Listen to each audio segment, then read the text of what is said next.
Hi everyone, a very good morning to all. Now we are going to study about the question number 73. It's all about polarization. So how to convert unpolarized light into polarized light? So the very first thing is, what is polarization? Simple thing. The title itself is conversion of unpolarized light into polarized light using Polaroid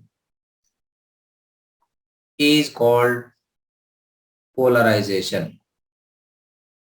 So Polaroid is a device which can convert unpolarized light into polarized light. See, this is the general representation of unpolarized light. And now we have to convert it into either this or this. So here light is an electromagnetic wave. So light is associated with magnetic and electric fields. And when you consider normal light, unpolarized light. So if this is the direction of motion, so please look at my hand. So the direction of electric field can be in any direction perpendicular to it. But such light we call it as unpolarized light. If you can make it possible that if this is the direction of motion and at every point the direction of electric field is same, and that light we call it as polarized light, because the electric field perpendicular to direction of propagation means it can be along any direction, but you have to bring all the components of electric field into one particular direction. Such light is called polarized light. Now here the two things is the Polaroid,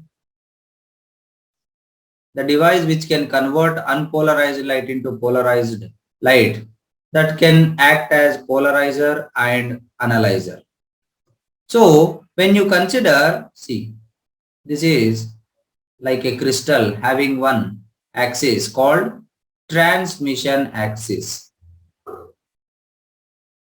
So what is the Polaroid nature is, when an unpolarized light passes through it, the electric field component along the transmission axis only come out, remaining will be restricted by it. And if intensity is I naught, then it will become I naught by 2. This is unpolarized light and this is polarized light. So that it can act like polarizer. That is, which converts unpolarized light into polarized light, where intensity approximately reduces to half of the initial. Just like cutting off light, like cooling glasses we wear to cut the light, same like this. Analyzer is to change the intensity of polarized light. Like already polarized light is there in particular direction. Now you are arranging again one more Polaroid at some other angle. So that suppose there is some angle between. Now this intensity is I. Then the intensity coming out is something else. That is called analyzer. Now the question is, how much intensity will come out, and that is given by malas. That is, see here, polarizer. Now here unpolarized light is falling.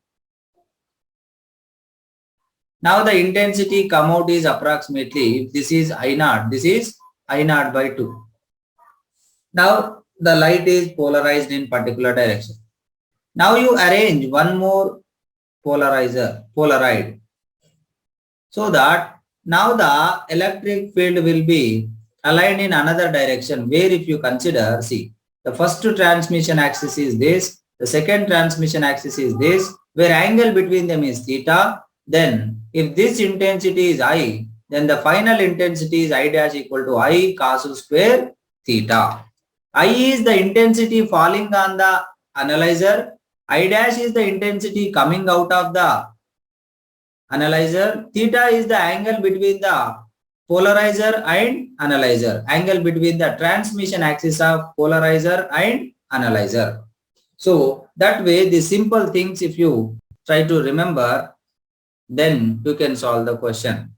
And one last and final thing based on polarization is if there is a material having refractive index mu for one particular angle of incidence I, then it will reflect a part of light such that this is also I and a part will get reflected and at I equal to IP, that is called Brewster's angle or polarizing angle. This angle will become 90. That means I plus R plus 90 equal to 180. So that I equal to 90 minus R. So if you apply Snell's law, sin I by sin R equal to mu by 1. So tan IP equal to mu. This is called Brewster's law. This is what happens here is when an unpolarized light falls on the medium at a particular angle of incidence called polarizing angle or Brewster angle, whose formula tan IP equal to mu. At that particular point, reflected and refracted both lights gets polarized. That is called polarization by reflection and refraction. Now, let's see a few simple questions based on whatever we have discussed. When the angle of incidence on a material is 60 degrees, the reflected light is completely polarized. That means Brewster's law. So tan IP equal to mu, where IP is 60 degrees, implies tan 60 equal to mu. So mu equal to root 3. Now the velocity of the refracted ray inside the material. Mu value we got means speed is c by mu. So c is 3 into 10 power 8 by root 3. So root 3 times 10 power 8 meter per second. Now similar way, the next question is, the angle of polarization for any medium is 60 degrees. What will be critical angle for this? See again same thing, tan IP equal to mu. So tan 60 equal to mu. So mu equal to root 3.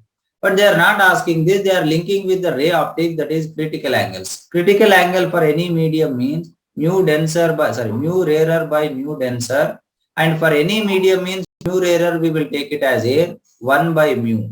So 1 by root 3. Sin inverse 1 by root 3.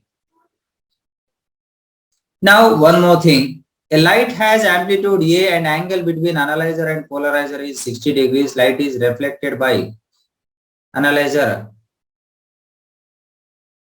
Analyzer has amplitude. The light has amplitude A and angle between analyzer and. So I dash equal to I cos square theta. So I dash equal to I into cos square 60. Now I dash by I equal to cos square 60 means 1 by 4. Now A dash by A whole square. Then A dash by A will become 1 by 2. Now A dash will become how much? A by 2. So the intensity reduced to 1/4, so that the amplitude reduces to half of the initial one. So using the Malus law only, but they again relating with the amplitude. Now one more question. Two polarites are oriented with their planes perpendicular to incident light and transmission axis making an angle of 30 degrees with each other. So what fraction of incident? See here, one is there. Now another is there. So that this angle is 30 degrees they are telling.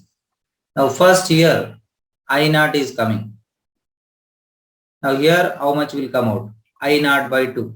Polarized light. This is unpolarized light. Now here how much will come?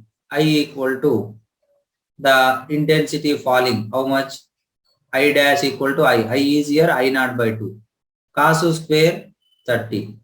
So I equal to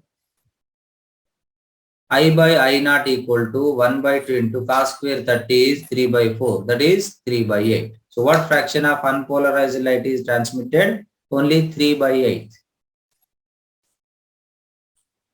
Now one last and final question. Unpolarized light falls on two polarizing sheets placed one on top of the other. What must be the angle between the characteristic directions of the sheets if the intensity of the final transmitted light is one-third the maximum intensity of the first transmitted beam? What must be the angle between the characteristic directions of the sheets if the intensity of final transmitted light is one-third the maximum intensity of the first transmitted beam? Okay, both are placed one on the other one. Like, so this is one and this is another one. They placed.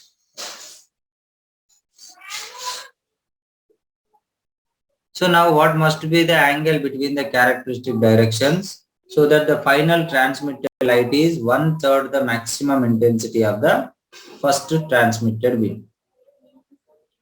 So that, see here, the thing is again simple. So first you consider some I naught intensity is coming. Now how much will come out? I naught by 2. This is polarizer. Now this I naught by 2 will fall on the next one at an angle that is something theta. Now here how much will come? I dash equal to I naught by 2 cos square theta, where I dash is, they are telling one-third of the maximum, that is I naught by 3. That is the condition you need to understand. So that I naught cancel, then cos square theta is 2 by 3, then cos theta equal to root of 2 by 3. So theta will become cos inverse root of 2 by 3. See here there is some problem because we cannot calculate root 2 by 3 directly. But in the entrance examination, when they give such values, they will give the cos inverse of some value in the data. Then you can find the values. Otherwise, we have to get the regular values. Then only we can calculate. Otherwise, they will mention in the question. So don't worry that how to find cos inverse root of 2 by 3. Now, so similar questions I have given as an assignment also. So please just try to understand. One of the important topic after Young's double slit experiment, the next important topic is this polarization only in wave optics. So just try to solve all the questions, and NCERT questions also I have given. So thank you. We'll continue in the coming session with the next question.